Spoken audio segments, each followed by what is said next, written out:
Good evening, folks. So, with some further digging, I was able to locate some more information on the Avery and Dassey case that I find extremely compelling.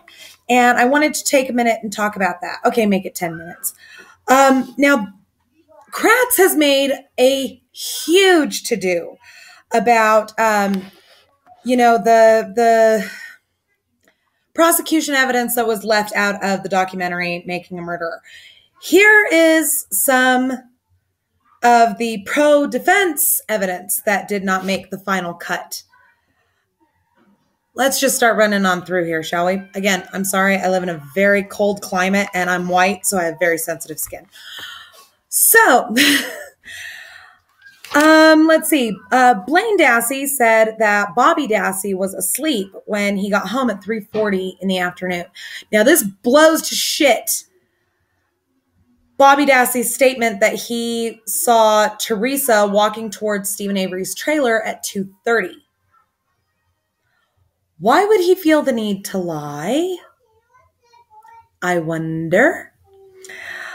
Now, all of Steven Avery's jail conversations were taped for 16 months.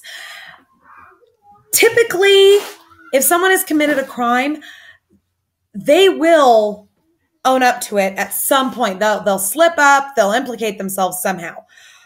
During the course of those 16 months of jailhouse conversations, Steven Avery did not implicate himself once. Not once. Not a single fucking time. Not even an O.J. Simpson style, if I did kill her implication. Nothing. At the trial, there was a forensic anthropologist, and I wanted to put this out here for anybody who wasn't aware of it. And the forensic anthropologist at trial stated that no open-air fire could have generated enough heat to do as much damage to a body as was done, obviously, to Teresa Halbach's bones. Isn't that interesting? I've been saying it, people.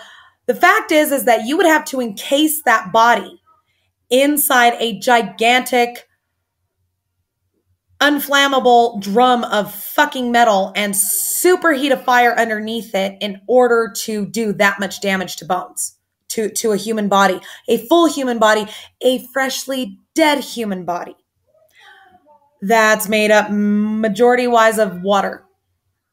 Just saying. Now, at around 3:30 to 4 o'clock in the afternoon on the day of the murder, a propane delivery driver named John Lurquin, if I mispronounced that, I'm sorry, said he saw a green SUV leaving the Avery property. Unfortunately, he didn't get a good look at the driver, but he did testify a green SUV was leaving the Avery property at 3:30 to 4 o'clock in the afternoon. Now, two prior clients. If you remember, Steven Avery was the last stop on Teresa Halbach's client list that day. She had two other people that she saw that day. Both of them said that she was wearing a white button-down shirt, a waist-length jacket, and blue jeans. Anybody remember the description of the clothes that Brendan Dassey cited in his initial statement with police at Mishicot High School? Anyone? Anyone? Fassbender? Wiegert? You in the back row? No. Brendan Dassey said in that statement that those clothing that they burned, that Steven later told Brendan that they were, was a blue shirt, not a white one. Also, Bobby Dassey had said that when he saw Teresa walking towards Steven Avery's house, she was wearing a knee-length coat and slacks. I don't know about the rest of y'all, but I don't routinely go home and change my entire fucking ensemble halfway through the day. I just don't. And when I was working, a regular, typical Joe job, instead of the glamour that is my YouTube channel, I would only change if I was going anywhere after work, typically out with my friends. Or, after I became a mother, it was, when I got home from work, I was changing back into my yoga pants that didn't cinch the shit out of me. Now, William Newhouse is a ballistics expert that the defense actually did bring in. So awesome new information for all of us making a murderer people. He is a ballistics expert, and the defense brought him in, and he testified in court that he could not definitively link the bullet that was found in Avery's garage to the .22 caliber rifle in Avery's house. When you take this in conjunction with the fact that Scott Taddeck tried to sell a .22 caliber rifle days after Teresa Halbach went missing, but before anybody reported her missing,